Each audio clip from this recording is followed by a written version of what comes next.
کہ اللہ کا ولی وہ ہوتا ہے جس کی تہجد قضا نہیں ہوتی، کہ اس سے مراد نماز تہجد ہے، کہ نماز تہجد کا وہ عادی ہوتا ہے، نماز تہجد کے اندر بیٹھ کر اللہ کے حضور گریہ وزاری کرتا ہے جب سارے لوگ سوئے ہوئے ہیں، اور یہ اس وقت مصلی پر بیٹھ کر اپنے رب کو راضی کر رہا ہے اپنے۔ اب آپ مجھے بتائیں، تہجد تو تہجد رہی، جو فرضی نمازیں نہ پڑھتا ہو وہ ولی ہو سکتا ہے؟ بولیں تو صحیح۔ کئی ایسے کہتے ہیں ہمارے سرکار 1 سال سے کسی سے انہوں نے گفتگو ہی نہیں کی، وہ جناب والا خاص مقام کے اندر 1 سال تک وہ باہر ہی نہیں آئے، 1 سال تک۔ یہ بڑے لوگ آپ کو فضیلتیں بیان کریں گے، فضیلت وہ ہوتی ہے جو شریعت کے مطابق ہو۔ معیار کیا ہے؟ صرف شریعت اسلامیہ ہے۔ پہلی شرط یہ ہے کہ جو قوال ہو وہ خالصتاً اللہ کی رضا کے لیے پڑھ رہا ہو۔ کس کے لیے؟ اور جو کلام پڑھ رہا ہو وہ کلام بھی شریعت کے مطابق ہونا چاہیے۔ بزرگوں کا کلام ہوتا کیا ہے؟ داتا دی گلی اندر مکان ہونا چاہیے تھا، یہ قوالیاں ہو رہی ہیں۔ نچ ملنگا نچ ملنگا، جس طرح آدمی اس نے کیا پکڑا ہوا ہے، سوٹا پکڑا ہوا ہے، وہ ملنگ کو کہے چل نچ کے دائیں گا پھر بابا بنے گا۔ اب اس طرح کی قوالیاں ہو رہی ہیں۔ قوالیوں کے اندر جو کلام ہے وہ بالکل شریعت کے مطابق ہونا چاہیے۔ اب یہ بھی بہت بڑا المیہ ہے کہ وہ کلام کس کا ہے، اور کئی ایسے وہ غلط قسم کے شریعت سے ٹکرانے والے کلام جو ہیں اس کو بزرگوں کی طرح منسوب کر دیا جاتا ہے، کہ بابا بلے شاہ کی طرح منسوب کر دیا جاتا ہے کہ انہوں نے ساری رات اپنے پیر کو منانے کے لیے وہ نچتے رہے، کیا کرتے رہے؟ رقص کرتے رہے۔ فائز ہوگا اس کو عقائد کے حوالے میں اتنی ہی زیادہ پختگی حاصل ہوگی، اللہ تعالیٰ کی ذات، اللہ کی صفات، حضور نبی کریم رؤوف الرحیم صلی اللہ تعالی علیہ وسلم کی نبوت و رسالت، ان تمام امور پر بہت زیادہ گہرائی حاصل ہوگی۔ اب یہ جو میں نے پہلی آپ کو بات بتائی ہے، اس پہلی بات کو آپ معاشرے کے اندر دیکھیں کہ عقائد کے حوالے سے کتنے ایسے لوگ ہیں جو ولایت کے دعوے دار تو ہیں لیکن انہیں کتنی حد تک عقائد کی معلومات ہے، اللہ تعالیٰ کی ذات، اللہ کی صفات کے حوالے سے کتنی انہیں معلومات ہیں۔ سب سے پہلا مرحلہ یہ ایسا پیپر ہے جو اس پیپر کے اندر ناکام ہو گیا، ولی تو ہونا دور کی بات ہے، وہ سرے سے اس کا مسلمان ہونا مشکوک ہو جاتا ہے۔ جس کا عقیدہ ٹھیک نہیں ہے، عقیدے کی درستگی پر بندے کو مسلمان ہونے کا ٹائٹل دیا جاتا ہے کہ یہ بندہ مسلمان ہے۔ اب اس کا عقیدہ ہی خراب ہے۔ عمل کا مرحلہ تو بعد میں ہے، سب سے پہلے تو نظریات ہیں کہ اس کے نظریات قرآن و سنت کی تشریحات کے مطابق ہیں یا نہیں۔ جب ہوں گے تو وہ بندہ صحیح العقیدہ سنی مسلمان ہوگا۔ صحیح العقیدہ تو ولی کی پہلی پہچان کیا ہے؟ جب بھی آپ جہاں بھی جائیں سب سے پہلے یہ پہچان تلاش کریں کہ اس کا عقیدہ قرآن و سنت کے مطابق ہے یا نہیں، اللہ تعالیٰ کے بارے میں وہ کیا کیا نظریات رکھتا ہے۔ ایسی ایسی سرکاریں نکلی ہوئی ہیں، الامان والحفیظ، وہ منہ سے الفاظ ایسے بول رہے ہوتے ہیں، وہ اپنے خیال کے اندر یہ سمجھ رہے ہوتے ہیں کہ ہم طریقت کی باتیں کر رہے ہیں، لیکن شریعت کے اندر وہی باتیں کفر ہوتی ہیں، وہی باتیں۔ اور کئی ایسی سرکاریں جو کہتے ہیں ہمارا اللہ تعالیٰ سے رابطہ ڈائریکٹ ہے، جو بھی ہو ہم اللہ سے پوچھ لیتے ہیں۔ آپ کو کئی ایسی سرکاریں ملیں گی، ہمیں کوئی مسئلہ ہو تو ہم توجہ کرتے ہیں، اللہ سے ہماری ملاقات ہو جاتی ہے، ہمارا ڈائریکٹ رابطہ ہے۔ اب یہ باتیں کرنا علماء اسلام نے لکھا ہے یہ دعوی نبوت کو شامل ہے. ایسا بندہ نبوت کا دعویٰ کر رہا ہے، اگرچہ وہ صراحتاً یہ نہ کہ میں نبی ہوں، لیکن اس طرح کی بات کرنا شرعی طور پر اس پر کیا لگاتا ہے؟ یہ حکم لگاتا ہے کہ یہ بندہ نبوت کا دعویٰ کر رہا ہے. آپ کو بڑی بڑی ایسی سرکاریں مل جائیں گی. اب سب سے پہلا یہ اصول شریعت کا یاد رکھیں، آپ نہ کسی کی بیعت کریں. اگر آپ کو صاحب شرائط پیر نہیں ملتا تو آپ جو صحیح العقیدہ پیران اعظام دنیا سے تشریف لے جا چکے ہیں، آپ اپنے آپ کو ان کی طرف منسوب کر دیں، وہ آپ کو اپنے سلسلے میں قبول کر لیں گے. لیکن کسی ایسے بندے کے ہاتھ میں ہاتھ نہ دیں کہ جو 2 نمبر ہے، اور جس کو اپنی پہچان نہیں ہے اس نے اپنے مرید کو کیا پہچان کروانی ہے. اور پیر ہونے کے لیے ضروری ہے کہ پہلے اس کو خود اپنی تو پہچان ہو. اب جو پیر خود اپنی پہچان نہیں رکھتا تو وہ اپنے مرید کی نگرانی کیسے کرے گا؟ کیونکہ پیر کا مقصد ہے وہ نگران ہوتا ہے. کیا ہوتا ہے؟ نگران ہوتا ہے. آج کل پیر اور مرید کا جو رشتہ ہے یہ بھی ہمارے معاشرے کے اندر اس کو بگاڑ دیا گیا ہے کہ پیری مریدی کا رشتہ صرف پیسہ لینا دینا، نعمتیں لینا دینا، بس یہ رہ گیا ہے. حالانکہ پیر جو ہوتا ہے وہ تو اپنے مرید کو دنیا کے گند سے نکالتا ہے. یہ تو ایک روحانی رشتہ ہے.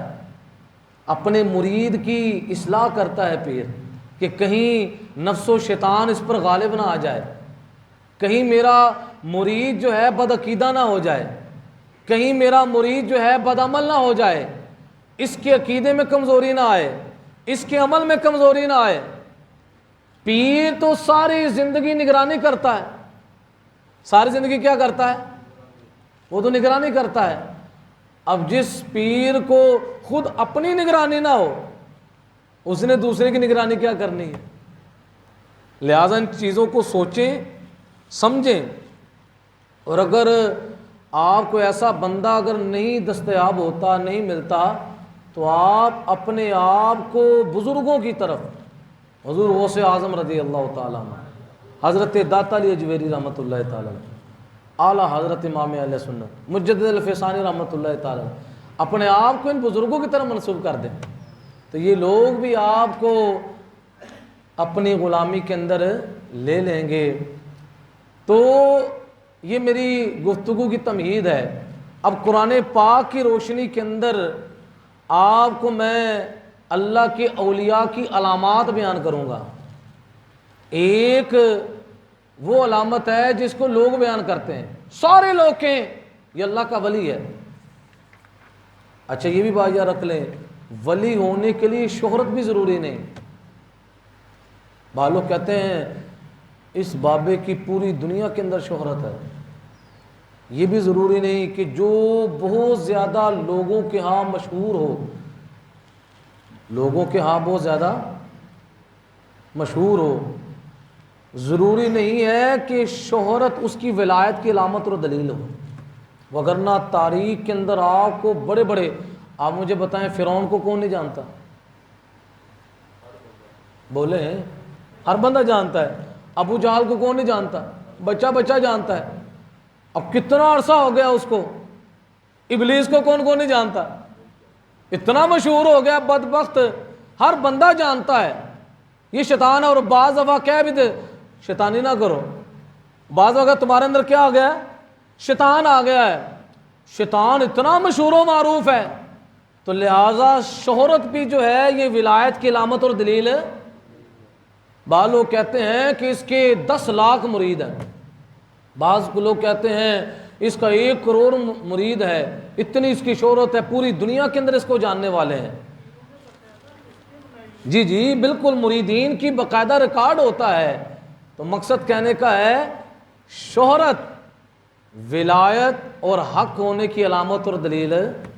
میں امام غزالی رحمۃ اللہ تعالی علیہ کی احیاء العلوم کے اندر آپ کی ایک بات پڑھ رہا تھا، فرماتے ہیں بعض دفعہ ایک بندہ ایسا ہوتا ہے جس کا چرچا مشرق اور مغرب کے درمیان ہوتا ہے.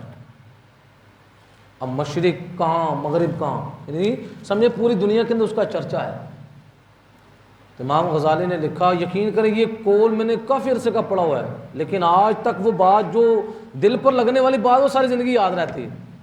تو آپ نے فرمایا بعض دفعہ وہی بندہ اللہ کا ناپسندیدہ ہوتا ہے جس کو لوگ کیا سمجھ رہے ہیں، لوگوں کے منہ پر تعریفی کلمات ہیں، یار یہ بڑا اچھا ہے، یار یہ بڑا اچھا ہے، لیکن اللہ کی بارگاہ میں وہ ناپسندیدہ ہے. تو معیار کیا ہے؟ حقیقی معیار وہ اللہ کے ہاں ہے. حقیقی معیار کیا ہے؟ اللہ کے ہاں. کئی ایسے اللہ کے اولیاء گزرے ہیں کہ جن کے ابھی عرس بھی نہیں ہوتے،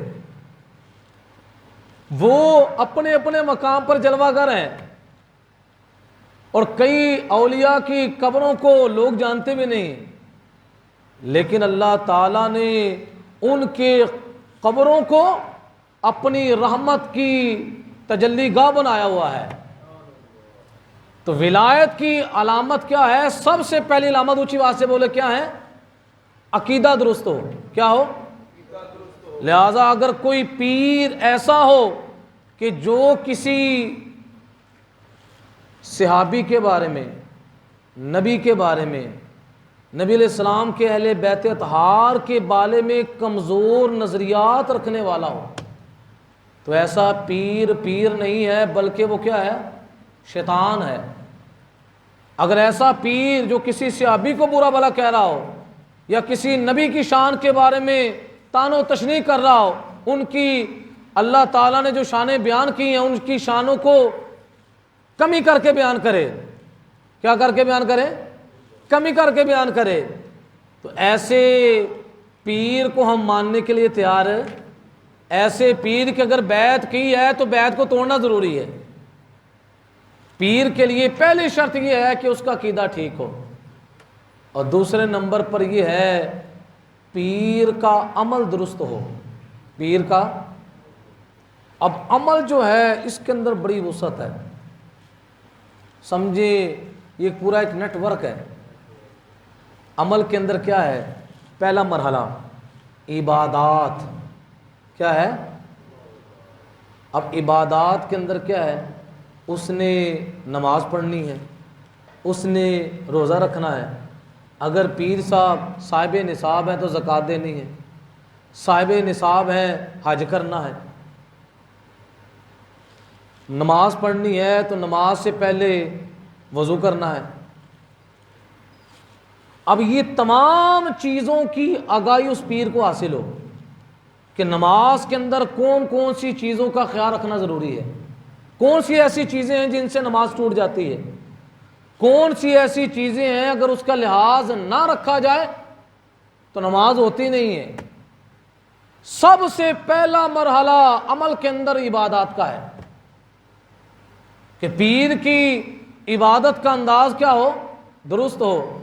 اب آپ مجھے بتائیں جو پیر نمازیں نہ پڑھتا ہو،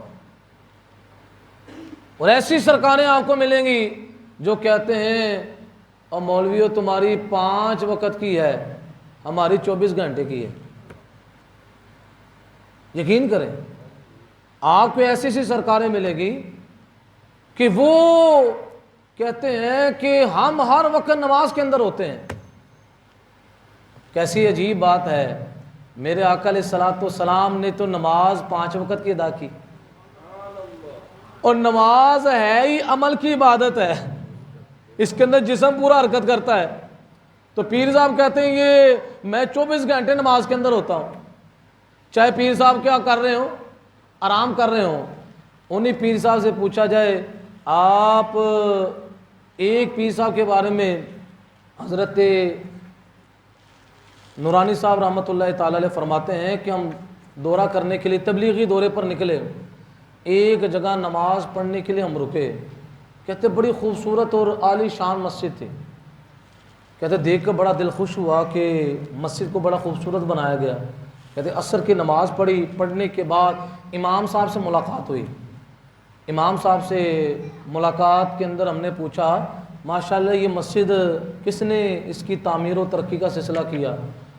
امام صاحب نے تعارف کروایا کہ ہمارے پیر صاحب ہیں، ماشاءاللہ یہ سارا انہوں نے سلسلہ یہ بنایا ہے، مسجد کو بڑا عالی شان بنایا۔ تو نورانی صاحب کہنے لگے ماشاءاللہ پیر صاحب عصر کی نماز میں نظر نہیں آئے۔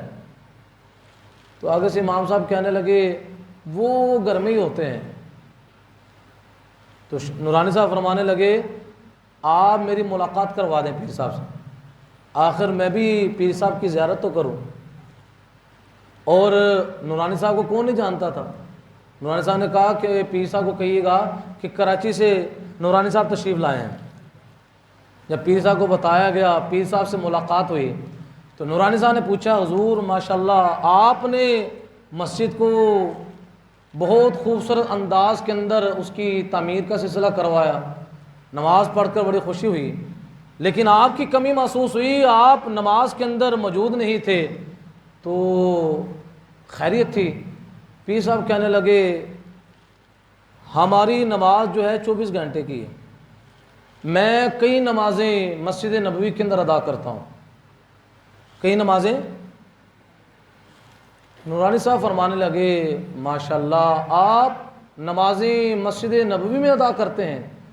اچھا یہ تو بتائیے گا اگر کوئی مرید آپ کی دعوت کرے تو آپ دعوت کے لیے کیا سلسلہ کرتے ہیں؟ پیر صاحب کہنے لگے مجھے گھر جانا پڑتا ہے جنہوں نے دعوت کی۔ آپ فرماتے ہیں دعوت کے لیے آپ مریدین کے گھر میں جاتے ہیں، جب نماز کی باری آئے تو آپ مسجد نبوی میں پہنچ جاتے ہیں۔ یعنی اتنی شریعت سے بغاوت، آپ کو ایسی سرکاریں کہیں ملیں گی، یہ میں آپ کو دعوے سے کہہ رہا ہوں، ایسی سرکاریں آپ کو کہتے ہیں نا آپ تلاش کرنے لگیں، کوئی ایسا آپ کو علاقہ نہیں ملے گا جہاں پر آپ کو درجن بھی، میں درجنوں کے حساب سے بتانا بھی کم سمجھتا ہوں، آپ کو ایسی سرکاریں کہیں ملیں گی کہ جو اتنے عظیم شعبے کے نیچے دھندا کر رہے ہیں۔ کیا کر رہے ہیں؟ اتنا عظیم شعبہ، ولایت کا شعبہ اپنایا ہوا ہے، اور اس کے نیچے کیا کر رہے ہیں؟ دھندا کر رہے ہیں۔ اب سب سے پہلے ولی کا عقیدہ ٹھیک ہوتا ہے، دوسرے نمبر پر اس کا، اور عمل میں سے سب سے پہلا مرحلہ کس کا ہے؟ عبادت کا ہے۔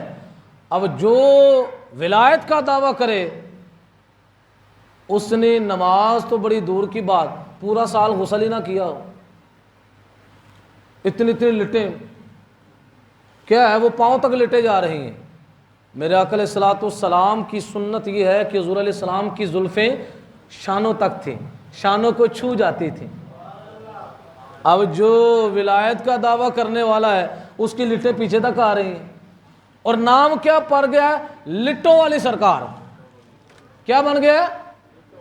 اور اگر سر کے اندر جوئیں پڑ جائیں تو ہو سکتا ہے یہ نام پڑ جائے جوؤں والی سرکار، کہ اگر کسی کو برکت لینی ہو تو پیر صاحب کی جوئیں گھر لے جائے۔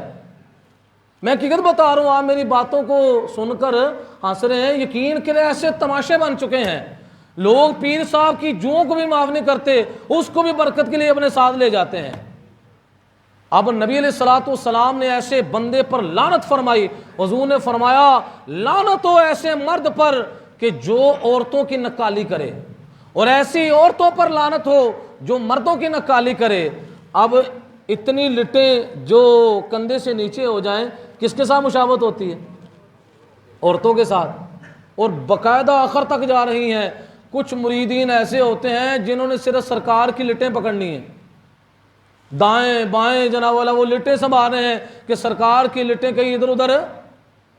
اب آپ مجھے بتائیں اتنی بڑی لٹیں ہیں، اور انہی حضرت صاحب پر سال کے اندر کئی دفعہ غسل بھی فرض ہوا ہوگا، اور نبی علیہ السلام فرماتے ہیں جب غسل فرض ہو جائے تو ہر بال کے نیچے نجاست ہوتی ہے، ہر بال کے نیچے، اور یہاں تک نجاست منہ کے اندر بھی سرایت کر جاتی ہے، ناک کے اندر بھی سرایت کر جاتی ہے۔ اسی وجہ سے غسل کے اندر کلی کرنا فرض ہے، ناک میں پانی ڈالنا فرض ہے۔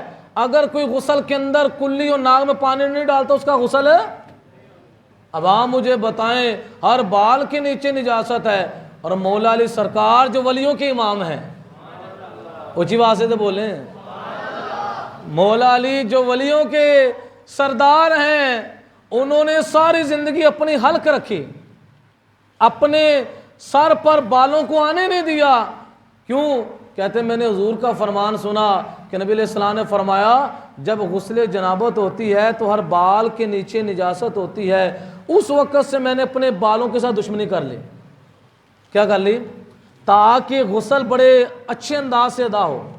اب جو ولیوں کے سردار ہیں ان کا انداز یہ ہے، اور آج کی جو موجودہ سرکاریں ہیں کہ جنہوں نے سال سال 2 سال غسل نہیں کیا، اور دعویٰ کس کا ہے؟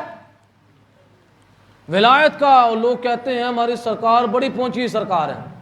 ہم کہتے ہیں بے شک پہنچے ہوئے ہیں، لیکن کسی اور جگہ پہنچے ہوئے ہیں، بے شک پہنچے ہوئے ہیں۔ تو ہم ایسے ڈھونگیوں کو مانتے ہیں؟ ہم اس ولیوں کو مانتے ہیں جن کا راستہ داتا صاحب والا راستہ ہے، جن کا راستہ غوث اعظم جیسا راستہ ہے۔ اور میرے غوث پاک کی سیرت کو پڑھو، میرے داتا علی اجویری کی سیرت کو پڑھو، تو علم کی خوشبو آئے گی، عمل کی خوشبو آئے گی، عقیدے کی خوشبو آئے گی۔ آج بھی میرے داتا صاحب کے اور اس کا یہ دوسرا دن ہے، آج بھی وہاں پر چلے جاؤ، مزار کے ارد گرد قرآن پڑھا جا رہا ہے۔ اللہ اکبر، یا رسول اللہ، یا علی۔ تو یہ ولیوں کی جن کی میں بات کر رہا ہوں، اور جب بھی میری تقریر ہو کوئی یہ نہ سمجھ لے میری مخالفت جو ڈھونگی پیر ہیں، 2 نمبر ہیں ان کے، اور جو حقیقی ولی ہیں ہم تو ان کے قدموں کے نیچے بیٹھے ہوئے ہیں، اور ان کے ساتھ اپنی نسبت کو سعادت سمجھتے ہیں۔ کیا سمجھتے ہیں؟ سعادت سمجھتے ہیں۔ تو ولی کی دوسری علامت کیا ہے؟ اس کا عمل ٹھیک ہوتا ہے۔ عمل کے اندر پہلا درجہ کس کا ہے؟ عبادات کا، کہ جو ولی ہوتا ہے اس کو عبادات کے اندر بہت زیادہ گہرائی حاصل ہوتی ہے۔ نماز کیسے پڑھنی ہے، وضو کا طریقہ کیا کرنا ہے، غسل کن کن صورتوں کے اندر واجب ہو جاتا ہے، اور غسل کو اتارنے کے طریقہ کار کیا ہیں، یہ پورا ایک شریعت اسلامیہ کے اندر نصاب موجود ہے جو آج بھی کتابوں کے اندر موجود ہے، جس کو میرے آقا علیہ الصلوۃ والسلام نے بیان فرمایا۔ تو ولی کا دوسرا علامت کیا ہے؟ اس کا عمل ٹھیک ہوتا ہے۔ اب اللہ تعالیٰ نے جو میں نے آیات پڑھی ہیں، ان آیات کو بھی ٹچ کر لوں کہ ان آیات کی روشنی کے اندر جو ولیوں کی شانیں بیان کی گئی ہیں، پھر انشاءاللہ ہم انہی علامات کی روشنی میں آج کے دور کا بھی محاسبہ کر سکتے ہیں۔ اللہ تبارک و تعالیٰ سورہ فرقان کی آیت نمبر 63 ہے۔ آیت نمبر، سورت کون سی ہے؟ سورت کا نام بھی فرقان ہے۔ فرقان کا مطلب ہے حق اور باطل کے درمیان فرق کرنے والی، حق اور باطل کے درمیان۔ اور پارہ ہے 19واں۔ پارہ کیا ہے؟ اللہ تعالیٰ شاہ فرماتا ہے وَعِبَادُ الرَّحْمَنِ الَّذِينَ يَمْشُونَ عَلَى الْأَرْضِ هَوْنًا، رحمان کے وہ بندے۔ اب یہاں پر انداز دیکھیں، اللہ تعالیٰ اپنے بندوں کا خود تعارف کروا رہا ہے۔ اسی وجہ سے ہم بھی ایک دوسرے کا جو تعارف کرواتے ہیں، ایک دوسرے کا تعارف کرواتے ہیں، تو ایک دوسرے کا تعارف کروانا یہ سنت الہیہ ہے۔ اللہ تعالیٰ جو خالق ہے، ہم اس کے بندے ہیں۔ اب اللہ تعالیٰ اپنے خاص بندوں کا یہاں پر تعارف کروا رہا ہے۔ کس کا؟ خاص جو بندے ہیں۔ اللہ فرماتا ہے رحمان کے بندے۔ اب اللہ تعالیٰ ان کی صفتیں بیان کرتا ہے۔ پہلی شان ان کی کیا ہے؟ الذین یمشون علی الارض ہونا، جو زمین پر آہستہ چلتے ہیں، یعنی ان کے چلنے کے اندر بڑا سکینہ ہوتا ہے، بڑے پروقار طریقے سے وہ روئے زمین پر چلتے ہیں۔ ان کا انداز کیا ہے؟ جس وقت وہ زمین پر چلتے ہیں ان کی نگاہیں جو ہیں سجدے کی جگہ پر ہوتی ہیں۔ کہ میرے آقا علیہ الصلوۃ والسلام کی سنت مبارکہ بھی ہے، حضور جب چلتے تو حضور کی آنکھیں نیچے ہوتی، اور باقاعدہ حضرت خواجہ ویسے قرنی رضی اللہ تعالیٰ عنہ آپ کا بھی انداز تھا۔ آپ کا انداز کیا تھا؟ تھوڑی آپ کی یہ سینے پر اور نگاہیں جو ہیں سجدے کی جگہ پر، اور کرتے کیا تھے؟ جب گلیوں میں پھرتے تھے قرآن پڑھتے رہتے تھے۔ قرآن کا فیض جو ہے وہ گلیوں کے اندر بکھیرا کرتے تھے۔ تو اللہ تعالیٰ اپنے بندوں کی پہلی شان یہ بیان کرتا ہے کہ ان کا انداز زمین پر انکساری کے ساتھ ہوتا ہے، تواضع کے ساتھ وہ زمین پر چلتے ہیں۔ اور آگے فرمایا وَإِذَا خَاطَبَهُمُ الْجَاهِلُونَ قَالُوا سَلَامًا، اور جب جاہل ان سے بات کرتے ہیں تو کہتے ہیں السلام علیکم۔ اب اس کا مطلب کیا ہے؟ اس سے مراد جو ہم آپس میں ملاقات کا سلام کرتے ہیں، جس کو سلام تحیت کہا جاتا ہے، وہ مراد نہیں، بلکہ اس کا مطلب یہ ہے کہ جب جاہل اللہ کے نیک بندے کے ساتھ فحش گفتگو کے ساتھ پیش آتا ہے، سخت رویے کے ساتھ پیش آتا ہے، تو جو اللہ کا ولی ہوتا ہے وہ بردباری کا اظہار کرتا ہے، درگزر کرتا ہے۔ وہ کیا کرتا ہے؟ اور یہ درگزر اپنی ذات کے والے سے، وگرنہ اللہ کا ولی اللہ اور اس کے رسول کے بارے میں بڑا سخت ہوتا ہے کہ کوئی بندہ اگر اللہ کے ولی کے سامنے اللہ کی توہین کرے، اللہ کے نبی کی توہین کرے، تو اللہ کا ولی برداشت نہیں کرتا، پھر وہ قرآن کی اس آیت کی عملی تفسیر بن جاتا ہے کہ قرآن فرماتا ہے شداء علی الکفار، کہ کافروں پر سخت ہیں، کافروں پر۔ یہ بات کس کی ہو رہی ہے کہ جب اپنی ذات کے حوالے سے اگر کوئی اس طرح کی بات ہو تو اللہ کا ولی جو ہے وہ مٹا ہوا ہوتا ہے، وہ کیا کرتا ہے؟ درگزر سے کام کرتا ہے، درگزر کرتا ہے، حلم کا کیا کرتا ہے؟ اظہار کرتا ہے۔ اب اسی آیت مقدسہ کے تحت تفسیر جلالین کے حاشیے کے اندر ایک حدیث پاک نقل کی گئی ہے۔ اس حدیث پاک میں کل مطالعہ کر رہا تھا کہ نبی علیہ السلام فرماتے ہیں بعض اوقات انسان کو بردباری، کیا بردباری کیا ہے؟ قوت برداشت، جو ہمارے معاشرے کے اندر ختم ہوتی جا رہی، برداشت تو بالکل ختم ہوتی جا رہی، جس کی وجہ سے گھر کے گھر تباہ ہو گئے ہیں، جس کی وجہ سے دکانوں پر ہر وقت جھگڑا ہی رہتا ہے، فیکٹریوں کے اندر، ملوں کے اندر، یعنی جہاں آپ چلے جائیں مالک جو ہے وہ نوکر کی بات برداشت نہیں کرتا، نوکر جو ہے مالک کی بات برداشت ہے، آئے روز پولیس تھانے کے چکر لگانے پڑتے ہیں، کوئی کسی کا سر پھاڑ دیتا ہے، کوئی کسی کا۔ تو حدیث پاک کے اندر نبی علیہ السلام نے فرمایا کہ جو قوت برداشت ہے، جس کو حلم کہا جاتا ہے، جب بندہ قوت برداشت حلم کا اظہار کرتا ہے تو وہ حلم اس کو اس مقام تک لے جاتا ہے، اس درجے تک لے جاتا ہے جس درجے تک انسان کو اس کی نماز اور روزہ نہیں لے جا سکتا۔ یعنی وہ نمازیں پڑھتا رہتا ہے، ساری زندگی روزے رکھتا رہتا ہے، نمازیں روزے اس بندے کو اس مقام تک لے جا سکتے نہیں جس مقام پر انسان کی قوت برداشت کو لے جاتی ہے، کیونکہ اس لمحے کے اندر اپنے آپ کو برداشت کرنا کتنا نفس کے اوپر پتھر رکھنا ہوتا ہے۔ تو اللہ تعالیٰ کے ولی کی شان کیا ہے؟ اس کی دوسری شان کیا ہے کہ وہ بردباری کا اظہار کرنے والا ہوتا ہے، حلیم ہوتا ہے، قوت برداشت رکھنے والا ہوتا ہے۔ اور آگے اللہ تعالیٰ نے فرمایا والذین یبیتون لربہم سجدا وقیاما، اور اللہ کے ولی کی تیسری شان کیا ہے؟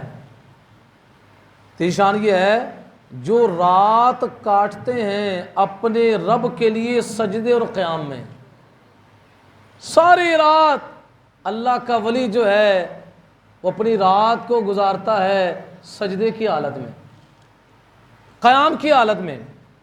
اور اس کے تمام مفسرین فرماتے ہیں کہ اللہ کا ولی وہ ہوتا ہے جس کی تہجد قضا نہیں ہوتی، کہ اس سے مراد نماز تہجد ہے، کہ نماز تہجد کا وہ عادی ہوتا ہے، نماز تہجد کے اندر بیٹھ کر اللہ کے حضور گریہ وزاری کرتا ہے جب سارے لوگ سوئے ہوئے ہیں، اور یہ اس وقت مصلی پر بیٹھ کر اپنے رب کو راضی کر رہا ہے اپنے۔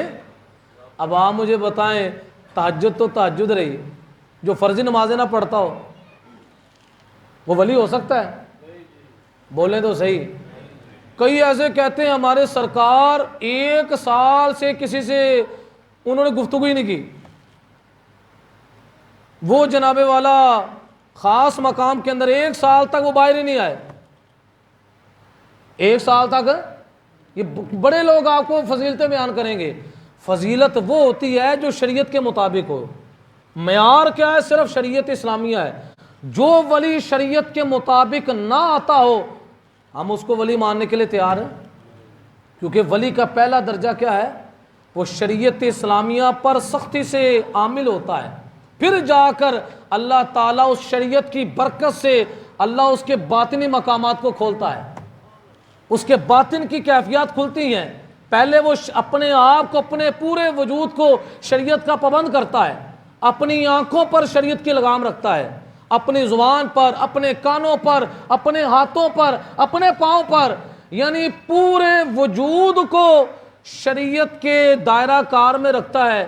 آنکھ اٹھاتا ہے شریعت سے پوچھ کر، بولتا ہے شریعت سے پوچھ کر، سنتا ہے شریعت سے پوچھ کر، کسی چیز کو پکڑتا ہے تو شریعت سے پوچھ کر، ایک جگہ سے دوسری جگہ جاتا ہے تو شریعت سے پوچھ کر۔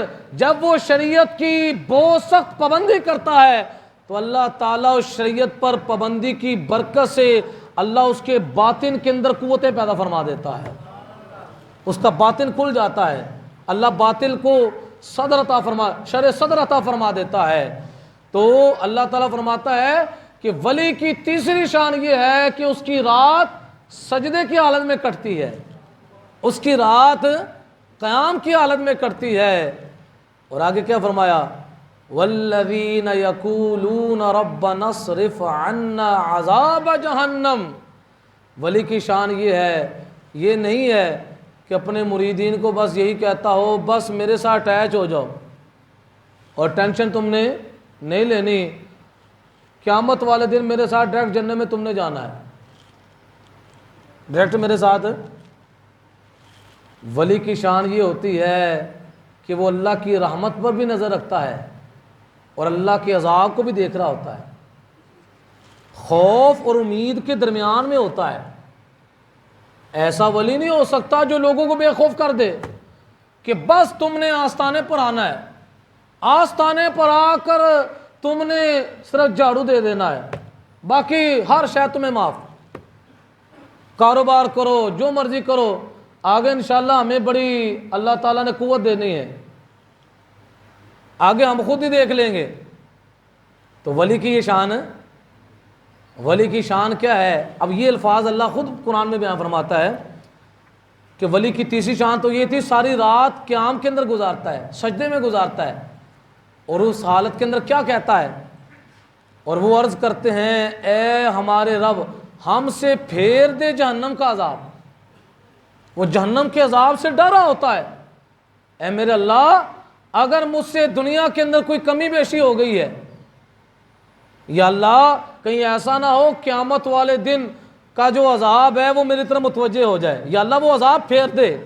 ان عذابھا کان غراما، بے شک اس کا عذاب گلے کا پھندا ہے، گلے کا، یعنی ایک طرف عبادت کر رہا ہے اور دوسری طرف اپنے رب کو منا رہا ہے، اے اللہ میری باتوں کو قبول کرنا، اور اگر کسی جگہ پر کمی بیشی ہو گئی ہے تو یا اللہ مجھے معاف فرما دینا، یا اللہ تیرا عذاب جو ہے وہ حق ہے۔ وہ اللہ کی صفت قہار کو دیکھ رہا ہوتا ہے، یہ نہیں ہے صرف اور صرف صفت رحمان پر ہی نظر ہو، صفت رحیم پر ہی نظر ہو، اس کی نظر اللہ کی صفت جبار پر بھی ہے، صفت قہار کو بھی دیکھ رہا ہے، اور اللہ تعالیٰ کے حضور وہ خوف اور امید کے درمیان میں ہوتا ہے۔ آگے کیا کہتا ہے؟ انہا ساعت مستقرا و مقاما، بے شک وہ بہت ہی بری ٹھہرنے کی جگہ ہے. جو جہنم ہے بڑی بری ٹھہرنے کی جگہ ہے. یہ تو اللہ تعالیٰ نے اس ولی کی صفات بیان فرمائی.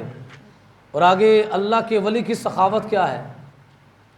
اللہ کے ولی کی سخاوت کیا ہے؟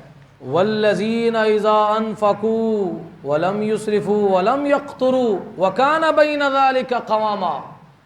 اور جو اپنے آپ کو ولی کہے لیکن اس کی نظر مریدین کی جیبوں پر ہو، نذرانوں پر ہو.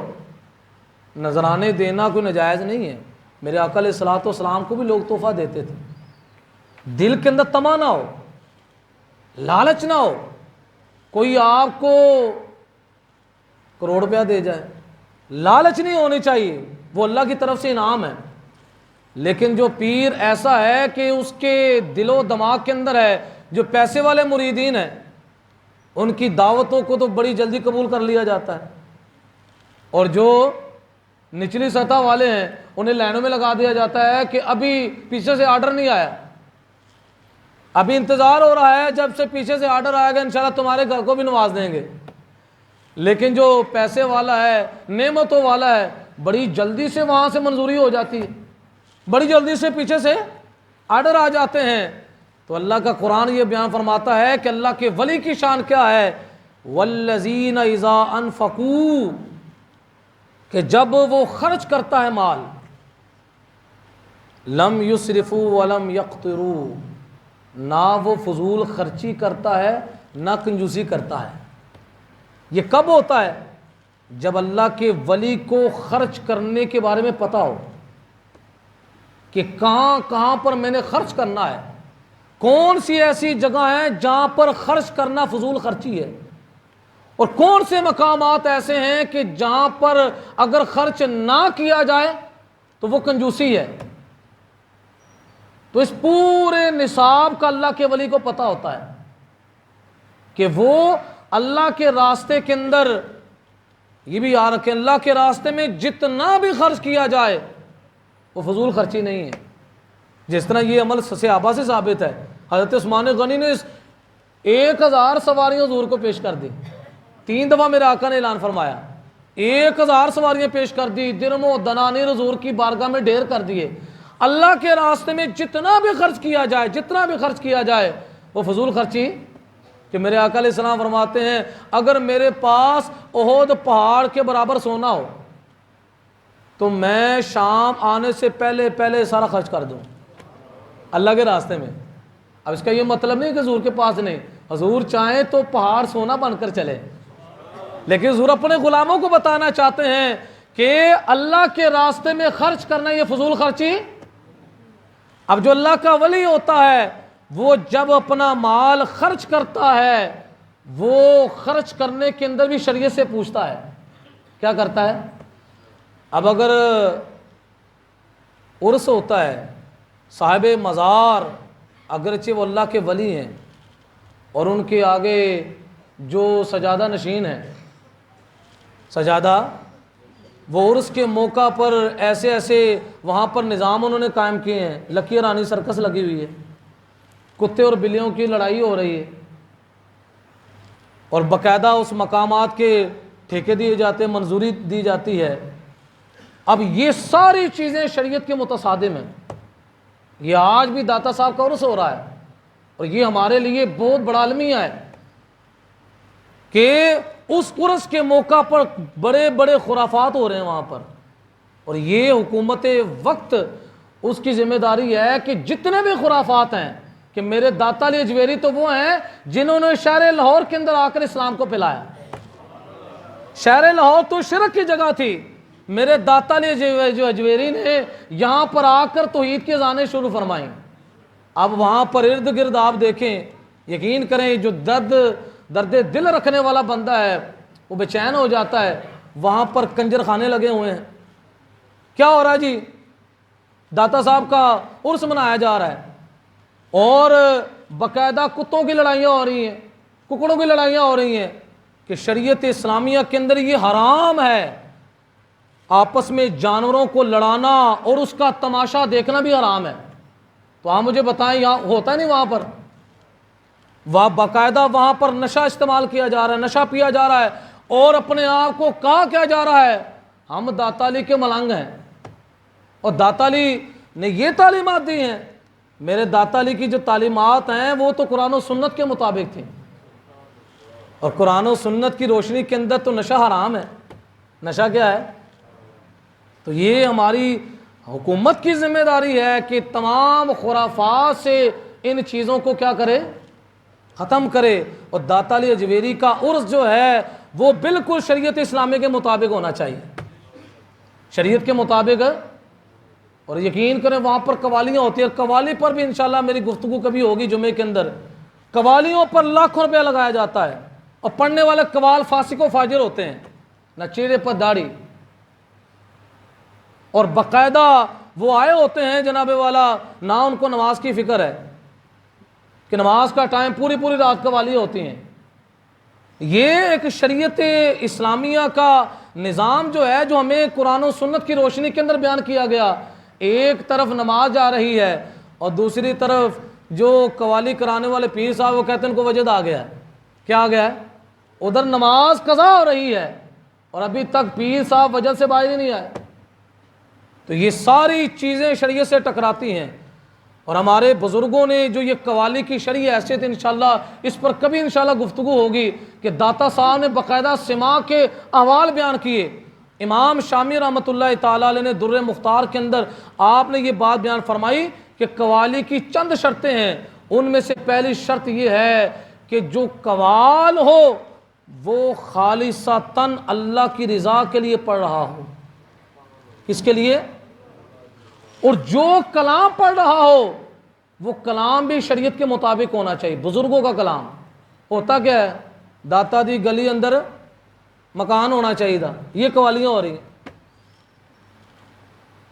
نچ ملنگا نچ ملنگا، جس طرح آدمی اس نے کیا پکڑا ہوا ہے، سوٹا پکڑا ہوا ہے، وہ ملنگ کو کہے چل نچ کے دائیں گا پھر بابا بنے گا۔ اب اس طرح کی قوالیاں ہو رہی ہیں۔ قوالیوں کے اندر جو کلام ہے وہ بالکل شریعت کے مطابق ہونا چاہیے۔ اب یہ بھی بہت بڑا المیہ ہے کہ وہ کلام کس کا ہے، اور کئی ایسے وہ غلط قسم کے شریعت سے ٹکرانے والے کلام جو ہیں اس کو بزرگوں کی طرح منسوب کر دیا جاتا ہے، کہ بابا بلے شاہ کی طرح منسوب کر دیا جاتا ہے کہ انہوں نے ساری رات اپنے پیر کو منانے کے لیے وہ نچتے رہے، کیا کرتے رہے؟ رقص کرتے رہے۔ اس طرح کی باتیں جو ہیں وہ بزرگوں کی طرح منسوب کر دی جاتی ہیں۔ تو یہ ہمارے معاشرے کا بہت بڑا المیہ ہے۔ ہمارے جتنے بھی مزارات ہیں ان مزارات پر اس کی وجہ سے پھر دوسروں کو موقع ملتا ہے۔ اب آپ مجھے بتائیں داتا صاحب چادر چڑھانے کے لیے جاتے نہیں جاتے؟ بولیں تو صحیح۔ اب شریعت کے اندر چادر کا نظریہ کیا ہے؟ شریعت کے اندر ایک آپ چادر وہاں پر چڑھائیں، مقصد ہے تاکہ لوگوں کو پتہ چلے یہ کسی ولی کی قبر ہے۔ اب آپ مجھے بتائیں عرس پر ایک چادر چڑھتی ہے؟ بولیں تو صحیح۔ ہزاروں، یہ بھی کم ہے، اتنی چادریں چڑھتی ہیں، وہ جاتی کہاں ہیں؟ محکمہ اوقاف کے پاس۔ اور اس چادر کے بارے میں شرعی مسئلہ کیا ہے کہ جس بندے نے چادر چڑھانی ہے اس نے خالص یہ نیت کی ہے کہ بابا جی کے مزار پر چڑھانی ہے، تو یہ مال وقف ہے۔ اور مال وقف کے بارے میں اصول و ضابطہ یہ ہے کہ وہ کسی کی ملکیت میں، تو محکمہ اوقاف کی کیا مالکانہ یہاں پر حقوق ہیں کہ جو بھی وہاں پر عرس کے اندر لوگ آ رہے ہیں، بڑے بڑے لوگ آتے ہیں، ان کے گلے میں چادر ڈال دیتے ہیں۔ ڈالتے نہیں ڈالتے؟ اب آپ مجھے بتائیں یہ ہو رہا ہے کام۔ اب شریعت نے، اب مجھے آپ بتائیں بیت اللہ پر غلاف کتنے چڑھے ہوئے ہیں؟ لاکھوں؟ ایک ہی غلاف ہے نا۔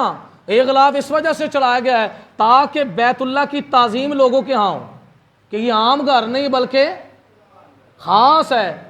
اب اگر کوئی بندہ کیا کرے وہاں بھی، حج لوگ کرنے کے لیے جاتے ہیں، یار میں بھی خانہ کعبہ میں غلاف چڑھا دوں، تو ہو سکتا ہے آپ کو نظر ہی نہ آئے کہ اصل کہاں ہے، غلاف ہی نظر آئے۔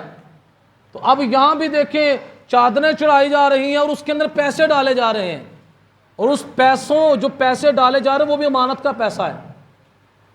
اب اس کا مصرف کیا ہے؟ یہ باتیں تو میری بڑی سخت ہیں، اور اس کے اندر اگر کوئی بندہ چادریں چڑھا رہا ہے، وہاں پر داتا صاحب کے دربار پر گیا، جو بھی چادر لینے والے ہیں پیسے انہوں نے پکڑے اور اگر جیب میں ڈال لیے تو ایسا بندہ کیا ہوگا؟ خائن ہوگا، خیانت کرنے والا ہوگا، کیونکہ پیسہ ڈالنے والے کا مقصد ہے کہ یہ داتا صاحب رحمۃ اللہ تعالی علیہ کے مزار کے گلے میں ڈال دیں، یہی ہوتا ہے نا۔ پھر ہوتا کیا ہے؟ لوگ منہ میں تیل ڈال کر اور آگ نکال رہے ہوتے ہیں، یہ کوئی تماشا بن گیا ہے اور کوئی سمجھانے والا بھی نہیں ہے۔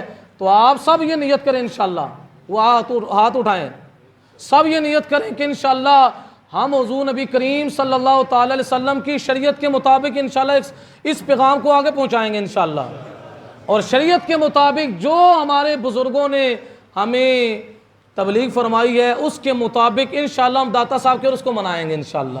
اللہ رب العزت کی بارگاہ میں دعا ہے کہ اللہ تعالی ہمیں قرآن و سنت کا فہم عطا فرمائے۔